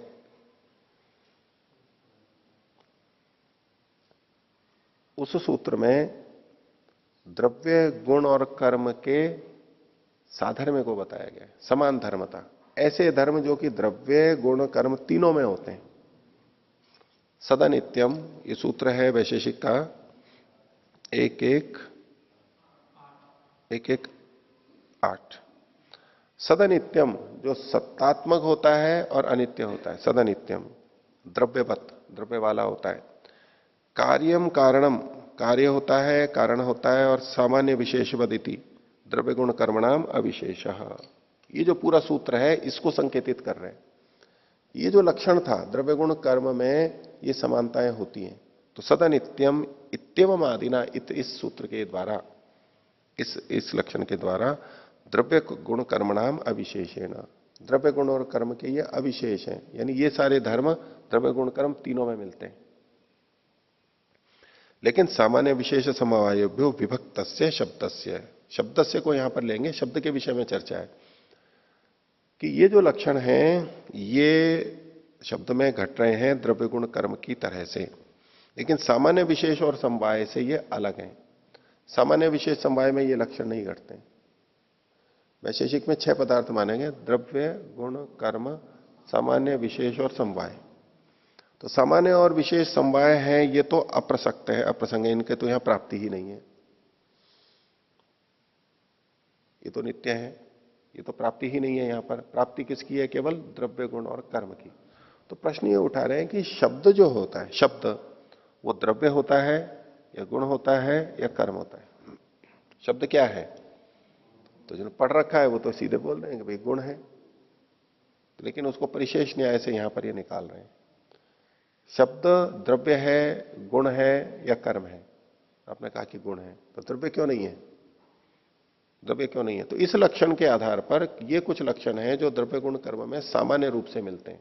तो उसके लिए इन्होंने कहा शब्द से तस्मिन द्रव्य गुण कर्म संशय, शब्द के विषय में ये संशय है कि ये द्रव्य है, गुण है या कर्म है। तो बोले न द्रव्यम, ये द्रव्य तो हो नहीं सकता है। क्यों नहीं हो सकता है? उसके लिए इन्होंने हेतु दिया एक द्रव्यत्वात्, एक द्रव्य वाला होने से। शब्द आकाश के आश्रित होता है, एक ही द्रव्य होता है, आकाश एक ही है। न्याय वैशेषिक इनके अनुसार आकाश क्या है? संख्या में एक ही है, और शब्द का आश्रय आकाश है, शब्द आकाश के आश्रित रहता है, ये स्वीकार करके चलते हैं। तो वो एक ही द्रव्य वाला है। जबकि जो द्रव्य होता है, द्रव्य मतलब कार्य द्रव्य, वो कभी भी एक द्रव्य वाला नहीं होता है, वो अनेक द्रव्य वाला होता है। अनेक द्रव्य वाला कैसे? कि एक कार्य द्रव्य ले लें या तो घड़ा, तो घड़े के जो कारण द्रव्य हैं, मिट्टी के कण, वो अनेक हैं, एक कभी भी नहीं होंगे। कपड़ा बना, कपड़ा एक कार्य द्रव्य है, तो उसका जो कारण है वो सूत्र अनेक होंगे, एक कभी भी नहीं होगा। रोटी है, एक कार्य द्रव्य है, और उसके कारण क्या है? आटा, चूर्ण, तो चूर्ण कभी भी एक कण नहीं होगा, उसमें बहुत सारे कण हैं। ऐसे कुछ भी चीज जो बनी है वो कभी भी एक घटक से नहीं बनती है, अनेक घटकों से बनती है। तो ये जो द्रव्यवत है, ये जो कार्य द्रव्य है वो अनेक द्रव्यों वाला होता है। कार्य द्रव्य अनेक द्रव्यों वाला होता है, जबकि शब्द एक द्रव्य वाला है। इसलिए शब्द द्रव्य नहीं हो सकता। न द्रव्यम एक द्रव्यत्वात्, ये हेतु दिया। ये जो है ना, न द्रव्यम, ये इनकी प्रतिज्ञा है कि शब्द द्रव्य नहीं है। क्यों? एक द्रव्यत्वात्, एक द्रव्य वाला होने से। क्योंकि जो बाकी द्रव्य होते हैं वो अनेक द्रव्य वाले होते हैं, जबकि शब्द एक द्रव्य वाला है। इसलिए शब्द द्रव्य नहीं हो सकता। एक को हटा दिया। तीन चीजें थी ना, द्रव्य गुण कर्म, तो द्रव्य को हटा दिया। आगे कहा न कर्म, ये जो शब्द है ये कर्म भी नहीं है, क्रिया भी नहीं है। क्यों? हेतु दिया शब्दांतर हेतुत्वात्। शब्दांतर हेतु वाला होने से शब्द दूसरे शब्द से उत्पन्न होता है। शब्द दूसरे शब्द से उत्पन्न होता है। एक शब्द और उससे जब दूसरा शब्द बोलते हैं उसको कहते हैं शब्दांतर। शब्द शब्दांतर, शब्द और दूसरा शब्द है उसको बोलेंगे शब्दांतर। जैसे लोक लोकांतर, द्वीप द्वीपांतर, मतलब एक तो लोक हुआ, दूसरा लोक लोकांतर, द्वीप द्वीपांतर। ऐसे शब्द शब्दांतर। शब्दांतर हेतु, हेतु का मतलब है कारण वाला। दूसरा शब्द है कारण जिसका ऐसा होता है शब्द। शब्द का कारण दूसरा शब्द भी होता है। संयोग विभाग से शब्द की उत्पत्ति होती है, ये वैशेषिक में बताया ही है। संयोग से होती है, विभाग मतलब कागज को, कपड़े को फाड़ेंगे तो भी शब्द की उत्पत्ति होती है। उसके अलावा शब्द से भी शब्द की उत्पत्ति होती है, कि यहां पर जो शब्द उत्पन्न हुआ किसी भी जगह पर, यहां से चल के फिर दूसरी जगह सुनाई देता है। मोबाइल को नहीं लीजिए अभी, अंतरिक्ष में मान लो कड़की आवाज और हमारे तक पहुंची, कोई कुल्हाड़ी से काट रहा है, घंटी वहां बज रही है, वहां से यहां तक पहुंचे, तो उसमें ये प्रक्रिया ये मानते हैं कि वहां एक शब्द उत्पन्न हुआ, फिर उसने दूसरे शब्द को उत्पन्न किया, दूसरे ने तीसरे को, तीसरे ने चौथे को, ऐसे चलते चलते चलते एक शब्द दूसरे शब्द को उत्पन्न करता जा रहा है और हमारे कान तक पहुंचा है। तो ये जो बीच में शब्द से शब्द उत्पन्न होता रहा, तो यानी शब्द कैसा होता है? जो शब्द से उत्पन्न होता है, शब्दांतर हेतु वाला होता है।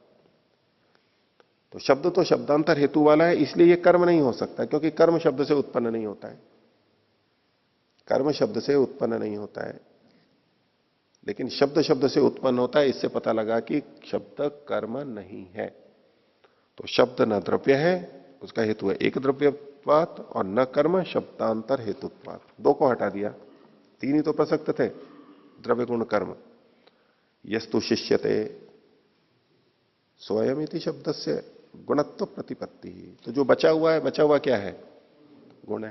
भाई शब्द है, या तो द्रव्य होगा या गुण होगा या कर्म होगा, इन तीन से तो अतिरिक्त हो नहीं सकता है। द्रव्य और कर्म हटा दिया तो अब क्या बचा? गुण बचा। तो ये परिशेष न्याय से, शेष न्याय से, शेषवत से निश्चय किया इन्होंने। तो यस्तु शिष्यते सो अयमिति शब्द से गुणत्व प्रतिपत्ति, गुणत्व की प्रतिपत्ति यानी गुणत्व का जो ज्ञान हो जाता है, ये शेषवत अनुमान से हुआ है। ये बात आ गई समझ में? परिशेष न्याय से, शेष से न्याय। तो पूर्वज शेषवत। अब तीसरा देखिए, सामान्य तो दृष्ट। सामान्य तो दृष्टम नाम यथा यत्र अप्रत्यक्ष लिंग लिंगिनो संबंधे। जो लिंग लिंगी संबंध है वो तो अप्रत्यक्ष नहीं है, जैसे धुआं और अग्नि का था, ऐसे साक्षात जो संबंध है वो तो है पता नहीं है। अप्रत्यक्ष लिंग लिंगिनो संबंधे केनचित अर्थेन लिंगस्य सामान्यात अप्रत्यक्षो लिंगी गम्यते। किसी दूसरे अर्थ के लिंग से सामान्य रूप से अप्रत्यक्ष लिंगी जब जाना जाता है तो उसको सामान्य तो दृष्ट कहते हैं। देखिए, हमने जो पीछे पूर्वत, यहां जो पूर्वत लिखा वो तो हमने पहले संबंध देखा है सीधे सीधे। सीधे सीधे उसका ना देख के सामान्य रूप से हमने कुछ जाना है, उसके आधार पर जब हम निर्णय करते हैं तो उसको यहां पर शेषवत का, सामान्य तो दृष्ट का है। उदाहरण से स्पष्ट होगा, यथा इच्छादिभिर आत्मा, इच्छा आदि से आत्मा का ज्ञान हुआ। अर्थात इच्छा देखी तो हमें पता लगा कि यहां पर आत्मा है। ये कैसे पता लगा? अगर इसको हम पूर्ववत या शेषवत जैसा भी है उसके आधार पर देखें तो क्या कभी हमने इच्छा और आत्मा को साथ साथ देखा है? जैसे धुएं और अग्नि को साथ साथ देख लेते हैं, ऐसे कभी पहले हमने इच्छा और आत्मा को साथ साथ देखा है? देखा है कभी? इच्छादि मतलब इच्छा, द्वेष, प्रयत्न, सुख दुख, ज्ञान, इन सबको ले लीजिए। जो भी आत्मा के लिंग हैं यानी अनुमापक हैं, आगे सूत्र आएगा भी, इन सबसे आत्मा का अनुमान होता है। तो इसमें आत्मा और इसके गुण, इनमें कारण कार्य संबंध है। आत्मा कारण माना जाएगा और ये जो गुण हैं इसके, ये कार्य माने जाएंगे, आपस में संबंध माना जाएगा। तो आत्मा का अगर हमें पता लग जाए तो हम ये कह सकते हैं कि इसमें इच्छा, द्वेष, सुख दुख, प्रयत्न, ज्ञान होंगे। और इच्छा, द्वेष, प्रयत्न, सुख दुख, ज्ञान का हमें पता लग जाए तो हम कह सकते हैं कि यहां पर आत्मा होगी। ये कह सकते हैं जैसे धुएं और अग्नि का। किंतु क्या कभी हमने इच्छा आदि और आत्मा का संयोग पहले देखा है? तत्पूर्वकम अनुमान जो होता है वो प्रत्यक्ष पूर्वक होता है। पहले कभी देखा है क्या हमने? जैसे धुएं और अग्नि को साथ साथ देखा था और अब धुएं को देख के अग्नि का ज्ञान करते हैं, तो पहले धुएं और अग्नि को साथ साथ देखा था, क्या ऐसे इच्छा आदि को आत्मा के साथ में देखा है? नहीं देखा। तो जब हमने देखा नहीं है तो फिर इच्छा आदि से आत्मा का ज्ञान हम कर ही नहीं सकते। इच्छा को देख करके हम आत्मा का ज्ञान नहीं कर सकते। प्रयत्न को हम, कोई जीवित है नहीं है, हम पता लगा लेते हैं ना, इसको सुख दुख हो रहा है, चीटी भर करके देखते हैं, भाई चौंक रहा है तो हाँ नहीं अभी जान है, जीवित है, नहीं हो रहा है तो मर गया है या मूर्छित है, क्या है। तो ये हमने चूंकि पहले नहीं देखा है लेकिन फिर भी हमें यहां पर ज्ञान होता है, ये सामान्य तो दृष्टि से है। तो इन्होंने कहा यथा इच्छादिभिर आत्मा, इच्छादि से आत्मा का ज्ञान होता है। कैसे हो जाता है? बोले इच्छादयो गुणा, इच्छादि जो है ये गुण है, इतना पता है हमारे को पहले। और गुणाश्च द्रव्य संस्थाना, गुण हमेशा द्रव्य में रहते हैं, ये भी वैशेषिक का एक सिद्धांत है। गुण हमेशा द्रव्य में ही रहते हैं, स्वतंत्र कभी भी नहीं रहते।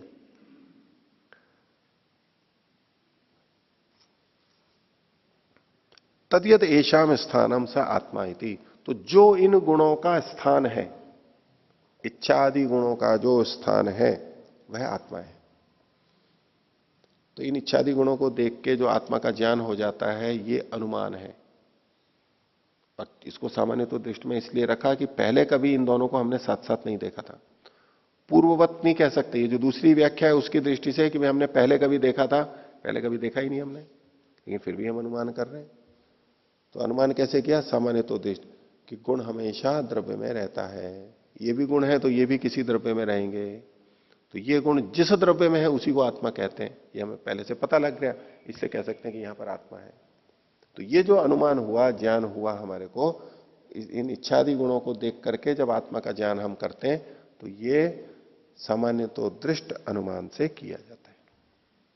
ठीक है, यानी जो विशिष्ट था, विशेष ज्ञान नहीं हो रहा है हमारे को पहले से हमें विशेष ज्ञान नहीं था, विशेष रूप से दृष्ट नहीं था, सामान्य रूप से दृष्ट था कि गुण गुणी में रहता है, गुण द्रव्य में रहता है, बस एक सूत्र हमें पकड़ा हुआ है। लेकिन कौन सा गुण किस द्रव्य में रहता है ये सब अभी पूरा हमारे को स्पष्ट नहीं है। इच्छादि गुण आत्मा में रहते हैं ये स्पष्ट नहीं है, देखा नहीं है प्रत्यक्ष, लेकिन इच्छादि गुण है तो कोई ना कोई द्रव्य है, और वो जो द्रव्य है वो आत्मा है, ये हमारे को पहले और किसी तरीके से पता है, इसलिए हम इच्छादि को देख करके कह देते हैं कि यहां पर आत्मा है। ये सामान्य तो दृष्ट हुआ। आगे विभाग वचनादेव त्रिविधम इति सिद्धे, त्रिविध वचनम। अभी एक प्रश्न इन्होंने उठाया, ये जो सूत्र बनाया है ना, अथा तत्पूर्वकम त्रिविधम अनुमानम, बोलिए त्रिविधम शब्द करने की क्या आवश्यकता थी? बोले तीन इसलिए, तीन प्रकार का होता है। बोले तीन प्रकार का तो ऐसे ही पता लग गया था, पूर्ववत, शेषवत, सामान्य तो दृष्टम चाहिए, कह दिया ना इन्होंने, इसी से पता लग जाता है कि तीन है प्रकार का। ये त्रिविधम क्यों जोड़ दिया है सूत्र में? तो जब कहा पूर्ववत, शेषवत, सामान्य तो दृष्ट, ये तीन नाम लिखे तो इससे पता नहीं लग जाता है कि त्रिविध है?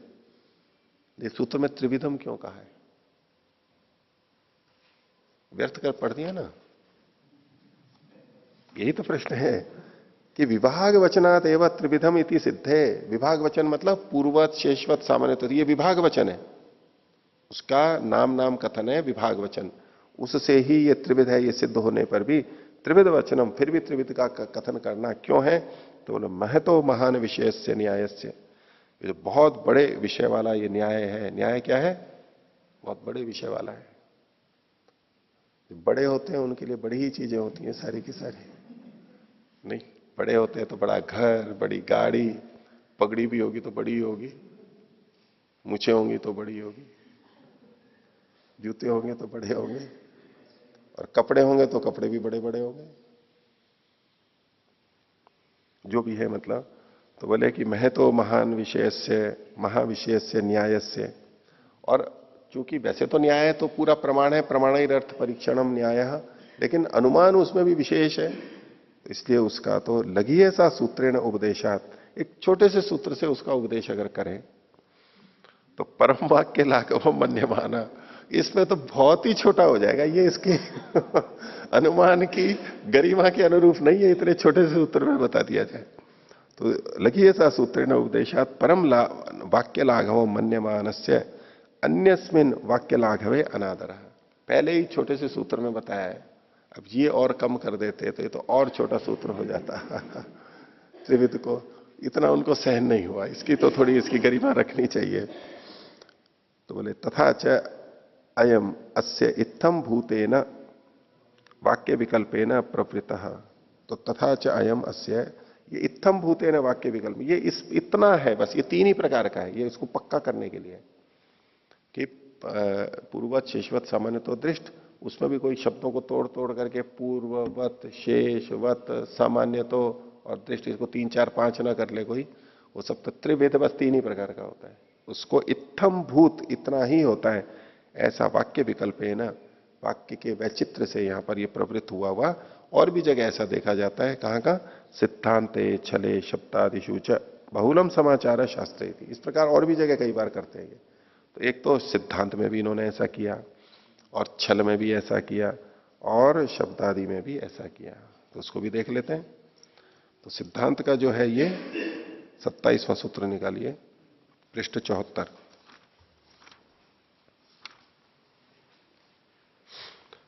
इसमें देखो यहां सूत्र लिखा है 27वां, स चतुर्विधा, ये 4 प्रकार का है। जैसे यहां त्रिविध कहा था, यहां चतुर्विध का, जबकि आगे कहते हैं सर्वतंत्र 1, प्रतितंत्र 2, अधिकरण 3, अभ्युपगम संस्थिति ये 4, इति अर्थांतरवा।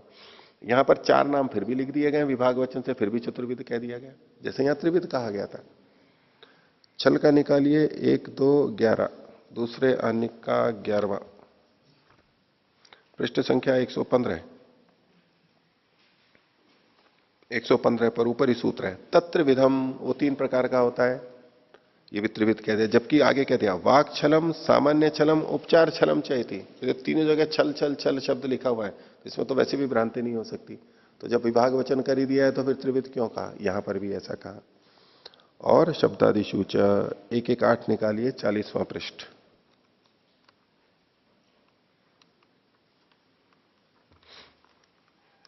आठवां सूत्र देखिए, क्या? सद विविधो दृष्टादृष्टार्थत्वात्, वो 2 प्रकार का होता है, दृष्ट और अदृष्ट अर्थ वाला होने से। तो दृष्ट और अदृष्ट 2 कह ही दिए गए हैं, फिर यहां पर द्विविधा कहने की जरूरत नहीं थी। तो बोले ऐसा ये कई सूत्रों में करते हैं, यहां पर भी इन्होंने किया है। आगे अब कहते हैं कि सद विषयम च प्रत्यक्षम, सद सद विषयम च अनुमानम। प्रत्यक्ष और अनुमान में भेद बता रहे हैं कि प्रत्यक्ष जो होता है वो सद विषय वाला होता है। सत का मतलब है वर्तमान विषय वाला ही होता है। प्रत्यक्ष जब जब होगा वो वर्तमान की किसी चीज को जनाने वाला होगा। अभी वर्तमान में होनी चाहिए विद्यमान। काल की दृष्टि से 3 काल हो गए, भूतकाल, वर्तमान काल और भविष्यत काल। प्रत्यक्ष प्रमाण भूतकाल की चीजों को नहीं बता सकता और भविष्य की चीजों को भी नहीं बता सकता। क्यों नहीं बता सकता? क्योंकि इंद्रियार्थ सन्निकर्ष होने पर प्रत्यक्ष होता है। जो भूतकाल की चीज है उससे इंद्रियार्थ सन्निकर्ष क्या होगा, और जो भविष्य में आने वाली है उससे इंद्रियार्थ सन्निकर्ष क्या होगा। तो जब जब इंद्रियार्थ सन्निकर्ष होगा तब तब कब किससे होगा? वर्तमान में जो चीजें होंगी उन्हीं से होगा। तो प्रत्यक्ष केवल सद विषय वाला, वर्तमान विषय वाला होता है। प्रत्यक्ष भूत और भविष्य का ज्ञान नहीं कराता है, वर्तमान का ही ज्ञान कराता है। सद विषयम च प्रत्यक्षम और सद असद विषयम च अनुमानम। लेकिन अनुमान वर्तमान की चीज का भी ज्ञान कराता है और भूतकाल का भी ज्ञान कराता है और भविष्य का भी ज्ञान कराता है। तीनों कालों की चीजों का ज्ञान कराता है। कौन बड़ा हुआ? अनुमान हुआ। पीछे हम देख के आए थे ना कि प्रत्यक्ष बलवान है, कि प्रत्यक्ष पे हमारे को तृप्ति हो जाती है, जिज्ञासा समाप्त हो जाती है, अनुमान से समाप्त नहीं होती। लेकिन क्षेत्र की दृष्टि से ये तीन का होगा। देखिए, कस्मात त्रैकाल्य ग्रहणात्, बोले तीनों कालों का ग्रहण होने से। त्रिकाल युक्ता अर्थ अनुमानेन गृह्यन्ते, तीनों कालों से युक्त विषय अनुमान के द्वारा जाने जाते हैं। भविष्यति इति अनुमीयते, ऐसा होगा ये भी जाना जाता है, ऐसा होने वाला है। अभी कार्य को देख के, कारण को देख के। भवती इति च, ये हो रहा है ये भी जाना, भाई आग लगी हुई है, धुआं आ रहा है तो आग लगी हुई है, ये वर्तमान में लगी हुई है। और अभूत इति च, और पहले हुआ है, अभी देखा ये चीज है, इसका मतलब है ये हुआ था, ये हम अनुमान करते हैं। तो असत्य, असत क्या है? असत्य खलु अतीतम अनागतम चैति, जो अतीत है और जो अनागत है, अतीत का मतलब भूतकाल, अनागत मतलब जो अभी आया नहीं है, अनागत, आगत नहीं है अभी, अनागत है, आने वाला है भविष्य का, उसको असत कहते हैं। सत का मतलब वर्तमान, असत का मतलब भूत और भविष्य, इन तीनों का ज्ञान कराने वाला अनुमान होता है। तो इसलिए इस दृष्टि से अनुमान प्रत्यक्ष से बड़ा होता है। तो आज का विषय इतना ही रखते हैं। प्रणव ध्वनि।